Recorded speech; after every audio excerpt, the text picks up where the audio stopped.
up your YouTube, search for Stukeley Meadows, watch on your big screen. Or another device if you're at home. Get yourself comfy, this could take a while. What a happy scene. Something new every day for your long-term memory. This is so exciting, it is nearly time for a Stukeley assembly.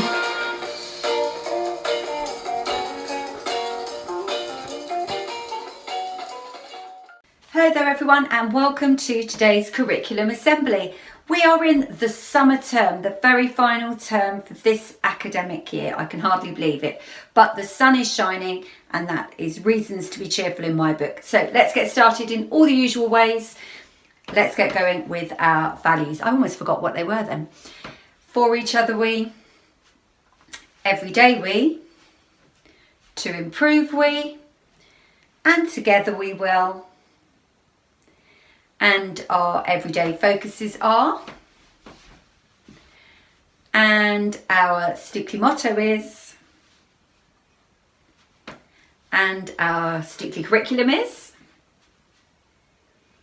and of course those 4 words.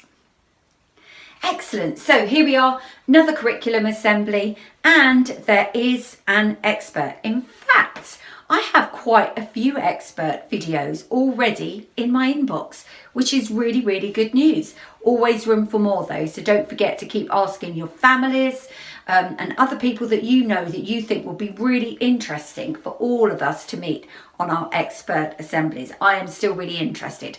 So we do have an expert for today. Now, when I was thinking about the term ahead and our assemblies, and I was thinking just about that whole idea of curriculum, and we'd probably talked about this at the start of the year, but I was thinking curriculum. So I do what I always do with these things, is I go onto the internet and I just Google the word. What's curriculum mean when we're talking about schools? Because I wanted to have a really good think about it. And it came up with quite an interesting definition. I'm just going to read you part of it. And it said that curriculum could be seen as the totality, which is a good word, we'll come back to that in a minute, the totality of experiences a pupil will have when they belong to a particular school or are taught within a particular school or education institution.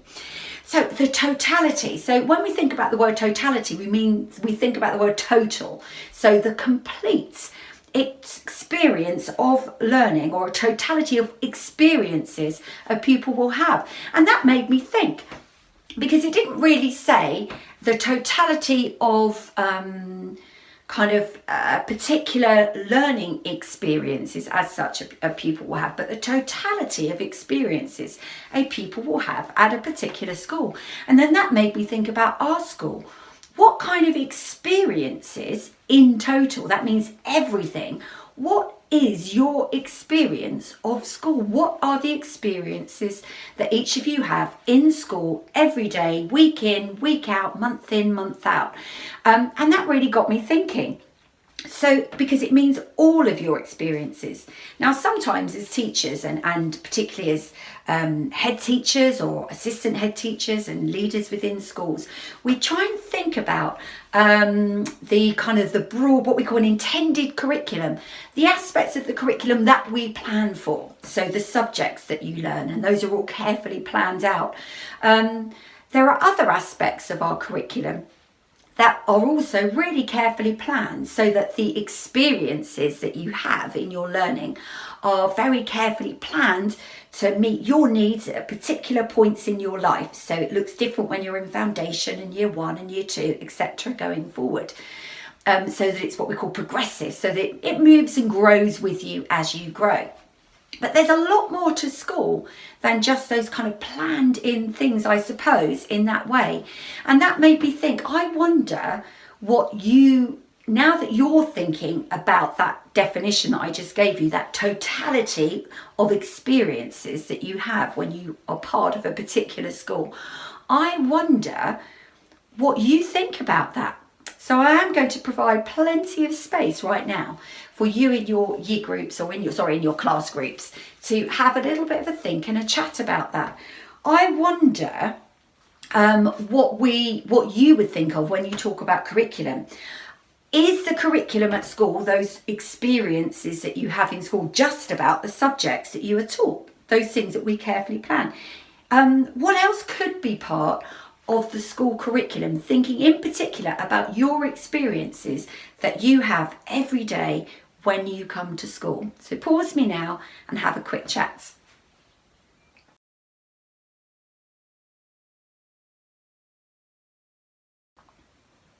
Okay, so hopefully you've had a chance to talk about that. Now, obviously, I don't know what you said, but when I was kind of thinking around it, I was thinking about all the subjects, obviously, that we learn in school, your maths and your English, for example. I was thinking, well, maybe assemblies come into that as well. Maybe clubs, because some of you experience those clubs every day. You might go to Stukeley Striders, you might go to football, for example.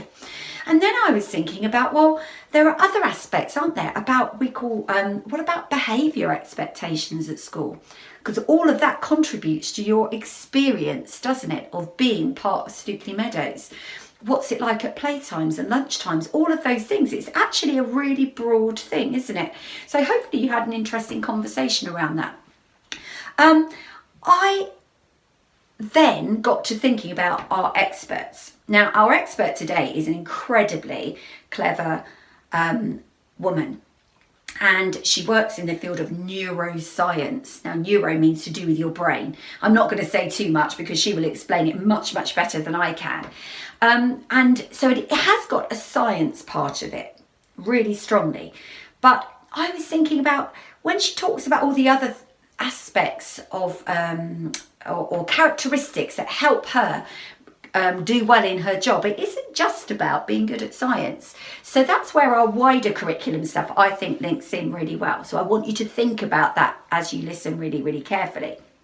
Also, you might think of science kind of being of one of those subjects where there's a lot of things to learn, a lot of factual knowledge to learn, and indeed there is. But I think that Ruth, who we will meet in these videos, will show us how creative it can be as well. And again, I'm not going to say too much because I don't want to spoil what she's got to say. So lots of useful things to learn about and to listen to and to pay attention to as we meet today's expert. So let's meet Ruth.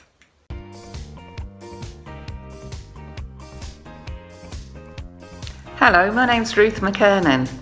I'm a neuroscientist. I live in Kent with my husband and my dog called Wilberforce. Let me see, there he is, asleep. And I have 2 grown-up children. One's an archaeologist and the other one is a surgeon.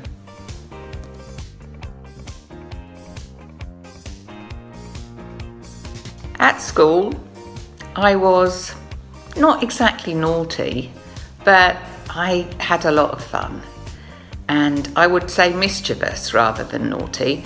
I liked dancing, gymnastics, anything where I was the centre of attention, loved acting, couldn't sing at all, and not very good at sport, but highly competitive. And I was always at the centre of anything that was going wrong. That was me.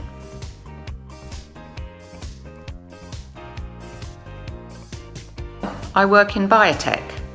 My job is to create new companies that invent really good things.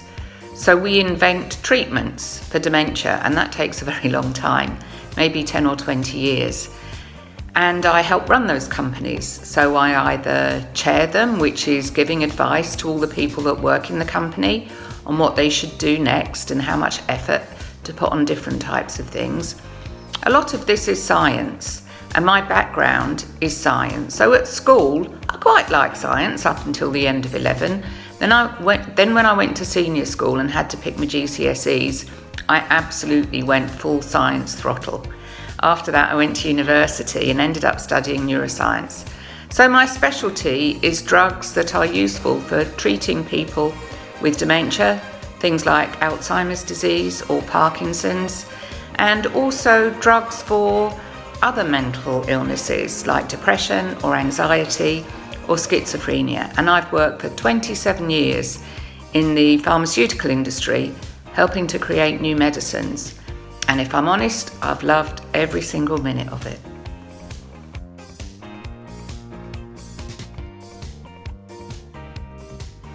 One of the companies that I helped to create is called Cumulus Neuroscience, and what that does is try to understand how patients with dementia get worse, and we want to know and understand what's happening in their brain and whether we can invent medicines to make that better.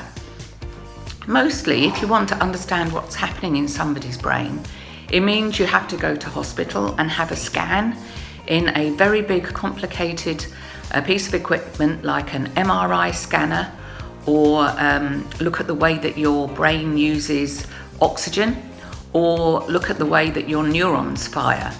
And when we look at the way that nerve cells or neurons fire, that's called electroencephalography. Big word, and it used to be that you could only do that in a hospital. But the company that I've been working with, Cumulus Neuroscience, has invented a way of doing that at home, and I'm going to show you what they've invented. It's a headset. It looks like this, and you can put it on, and then it gets, I know it looks a bit daft, but you can put it on and then get it wired up and measure how your brain is functioning. It doesn't read your thoughts, but if you've got a significant problem, it will help to identify it. And once we know which parts aren't working very well, it can help find drugs that make those better. That's what I'm an expert in, making drugs for people with brain disorders.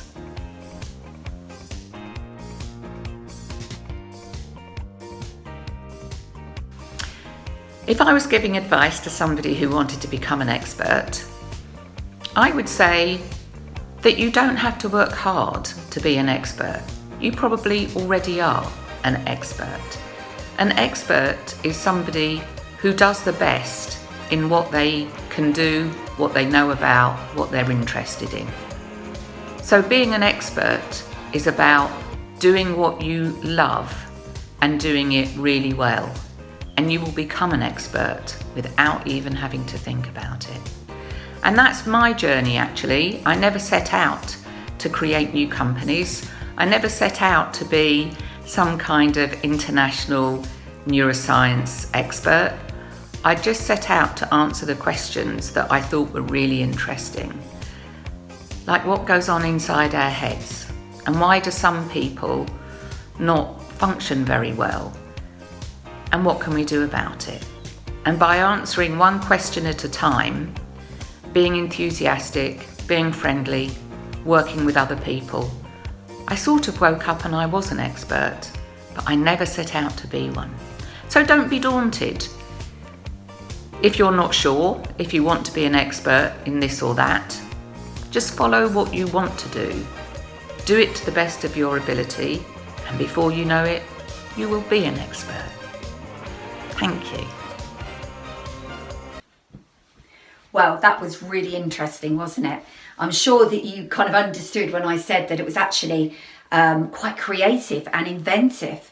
Ruth talked a lot about being able to kind of explore different ways of treating brain conditions or disorders, creating new medications or drugs to help out different processes and treatments that could be put into place. It's a creative field, isn't it? And you might not have thought of science as being overly creative. You might think about art and music and all of those things. But there is real creativity there, isn't there, within that field of science. The other thing that I really liked about what Ruth had to say was about what she said, what is it to be an expert? And I've written some things down, so I am going to look at this so I don't misquote her. She said that being an expert was doing your best in what you can do, what you know about, and what you're interested in. And that is really good advice, isn't it? To be thinking now as you go forward, what do I really enjoy doing? What am I really good at? And what those are the things where you probably want to invest lots of energy into getting even better at those things, because it motivates us. When we enjoy something, it motivates us to want to get better and to want to know more and be able to do more. So I think that is excellent advice for all of us. Think about the things that you enjoy and really putting the effort in to get even better at them. The other thing that she said about being successful and an expert was that she said that enthusiasm was important, and being friendly and being able to work well with others. And that made me think about our value, that collaborate value. Really important that we are enthusiastic. So when we really do something, that we do it with our all. We give it, all of our attention and all of our effort. And about being friendly, being able to work with other people. And that's kind of we build that into our school curriculum as well, what we call social skills. And they're so important for helping us be successful in whatever field we choose to go into and wherever we might become experts in the future. I'm so interested to know what kind of experts all of you will grow up to be one day. Okay, so there we have it, another super duper expert assembly. Many thanks to Ruth for today. And as we go into this week, really think about those things. Think about being friendly, think about working well with others. It kind of links into our work hard, be kind too, doesn't it? Which is a really important value for us as a school. So have a great week, everyone, and I will see you soon. Oh, Mrs. Stephens, these experts get better and better. Thank you so much to everybody who's given their time to these. I love it. Right, let's finish off with birthdays. Hey, hey, hey, it's time to say we've got a Stukeley birthday. Hey, hey, hey, it's time to say we've got a Stukeley birthday. Oh, come on! No Stukeley birthdays today, there is one tomorrow. So don't be too disheartened, it's going to happen. Right, let's finish with everyday knowledge for you. And we are learning to remember things worth remembering, learning to remember things worth remembering, learning to remember things worth remembering, everyday knowledge for you. And we are learning to remember things worth remembering, learning to remember things worth remembering, learning to remember things worth remembering, everyday knowledge for you. What began in 1939? Second World War. In which year did it end? 1945. When was the Great Fire of London? 1666. When was the Battle of Hastings? 1066. In which year did the first person walk on the moon? 1969. When did the First World War begin? 1914. And when did it end? 1918. In which year was the Battle of Bannockburn? 1314. Whoa! Name of the artist, name of the piece of art. Pablo Picasso, Weeping Woman. Whoa! Name of the artist, name of the art. Leonardo da Vinci, Mona Lisa. Whoa! Name of the artist, name of the art. Oh, okay. I know it's from Swan Lake. I know it's Act 2, Scene 10. I think it's Act 2, Scene 10. What's the name of the composer? Tchaikovsky. Top work. See you next time for more EDK.